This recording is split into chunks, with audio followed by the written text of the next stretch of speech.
Hello, this is Old Crow Balancer, and welcome to Balancer Strategic Arcana. So this is my episode 5 of my description of the Icarus mod by MdSmall. This episode is going to be dealing with the Ottoman Empire. So basically, it's going to be Ottoman Empire modifications, the Gallipoli campaign, Mesopotamia, Arabia, Armenia, Ottoman resources, and Ottoman national morale objectives. Now, a side note, I worked with Mike on this last summer. A whole bunch of this stuff, we threw around some ideas to make things a little more dynamic. They're also to help the Ottomans, but also the fact that there was hardly any kind of an Arab revolt that would happen, basically because the partisan hexes is just going to be covered. So there was no action down there. Unless it was the first time you ever played and you just didn't know. Anyway, here we go. Ottoman Empire, Section 8 too. Ottoman Empire modifications. Comment. One of the main purposes of this mod was to enhance the range of strategic options for both sides in the Middle East, the Caucasus, and in Persia. This has been done by a variety of new decision events that give the Entente greater scope for attacking the Ottoman Empire, and to increase the Ottomans' ability to defend their territory. Some small changes have been made to the map to increase realism and to enable the new decisions. And by the way, we had something called Ottoman variations that we tested. I tested some stuff on my own too. Mike was away for a while, and oh yeah, there was a lot that went into this. So here we go.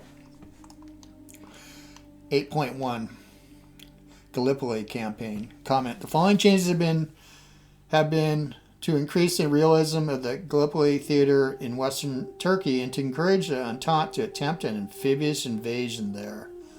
The map for this region has been extensively redrawn, narrowing the Gallipoli Peninsula, moving the town of Gallipoli into the peninsula, making both straits hexes hill terrain as well as the hex 199-103, moving the port at the tip of the peninsula, one hex up adjacent to the town of Gallipoli.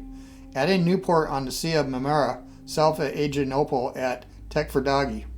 Adding a new town in the Aegean coast next to the Bulgarian border at Inos. The 8 strength cores that starts in the game on the town of Gallipoli has been moved to Panderma on the Asian side of the Sea of Marmara. The Ottoman Empire also starts the game of a 5-strength coastal gun, which can be played at the mouth of the Dardanelles, and there are 7 different spots. There's that you can put it near Chanak. It's pretty cool, which you'll see in my, or if you haven't seen it already, in the first episode as Essential Powers. I get this decision right after I get done deciding what I'm going to do if the German forces are available to place. The new Gallipoli campaign decisions have been written for the UK and France, offering the UK the option of having a unit of the Royal Marines and the 1st Anzac Corps deployed to Lemnos, along with a new French Marine division. The Royal Marines arrive on December 5th, 1914, followed by the French Marines and Anzacs on subsequent turns. Once deployed, these units can be loaded once per turn to amphibious transports from Lemnos. This means that all 3 units will be on transports by April 10th, 1915, and they can launch an invasion on a nearby Turkish coast on the next turn on May 8th, 1915. If the UK says no to the Gallipoli campaign decision, they will then be given the option of saying yes to the existing decision to occupy Lemnos and deploy only the Royal Marine Division there. If the UK says no, Lemnos will remain in Greek hands. If the Entente can capture both straits hexes controlling the Dardanelles and place a naval unit in the Sea of Marmara, there will be mobilization swings by Greece, Bulgaria, and Romania towards the Entente. These replace the mobilization swings previously given if the Entente captured the town of Gallipoli in its former location. If the Entente says yes to the Gallipoli campaign decision, the Ottomans will be rewarded if they can contain or defeat the invasion. Specifically, the Ottoman Empire gets a 500 national morale boost if the Entente has only captured the town of Gallipoli by August 1915, and a 2,000 a national morale boost. The Entente holds no Ottoman towns or cities between Smyrna, Constantinople, and the Bulgarian border by January 1st, 1916.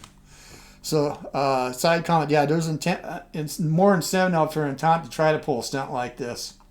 Of course, a discerning Central Powers player knows this. Will try to stop it at any means possible, which really happened. And with vanilla, nobody tries to pull a Gallipoli. It's really unworkable until later on in the war, maybe. There's more incentive to try it. That's what I'm seeing.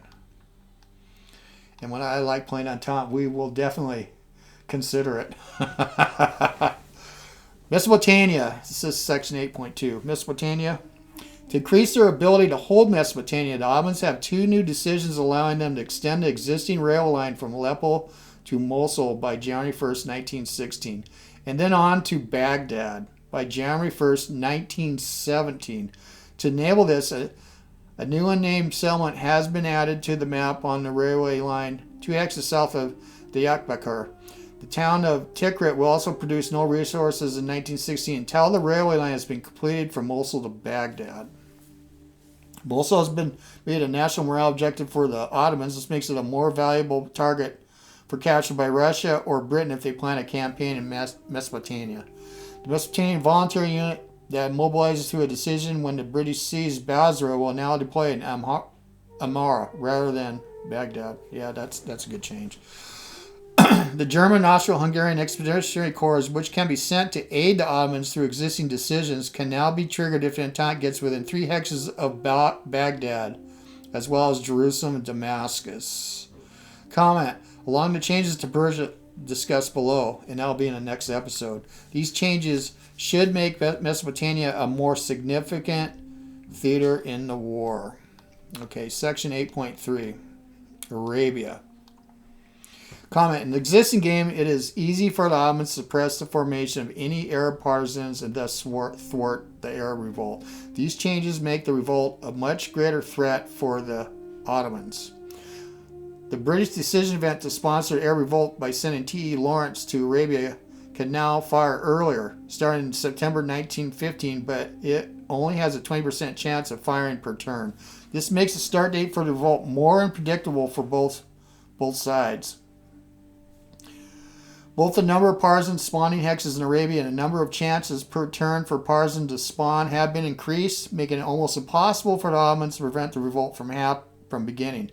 The maximum number of Arab partisans that can be active at one time is 6. The action points of Arab partisans have been increased to 5, up from 3, giving them greater range of movement. Thank you, Mike. Cutting the Hejaz railroad from Amman to Medina becomes an important objective for the Arabs, as the Ottomans will lose 150 national morale for each turn the rail line is cut. 2 new Ottoman garrisons deploy when the Ottomans enter the war, based at Tabuk and Tema, and help protect the rail line. If the Arabs capture Medina and liberate Arabia, it becomes a British minor. In addition to having a build limit of 5 partisans, Arabia can build 1 regular infantry corps, 1 cavalry division, 3 infantry detachments, and a 1 HQ Faisal. As in the vanilla game, T.E. Lawrence gets his own HQ once the Arab forces occupy Aqaba. It arrives as an Egyptian HQ in Aqaba. Now, we tested this before. I've tested a lot of this, and it seems to work great. Especially the camels, the Bedouin. Yeah, moving at 3, no. That was way too slow. But like when we're looking at the Ottoman fixes, there's a lot of units that they can buy for pretty cheap. They try to cover some of these partisan hexes, but some of them are out in the deep desert, and they're placed in tribal areas too, like where the Hawatat were, that weren't not existed in vanilla. Okay, we'll continue. Another interesting feature: Armenia. Section 8.4. Russia can build an Armenian detachment of Yerevan through a decision after an Armenian uprising in Van. The uprising is only triggered if an Ottoman unit is within 2 hexes of Van, starting on January 1st, 1915. Comment. This makes the Armenian uprising in Van more consequential to the campaign in the Caucasus. It also allows the Ottomans to avoid triggering the uprising if they are prepared to leave Van relatively undefended. Ottoman HQs. A new decision has been added to give the Ottomans the option to create a new HQ, Khalil Paja, at a cost of 4 times 50 MPPs in July 1916. I'm assuming that's 50 MPPs per turn.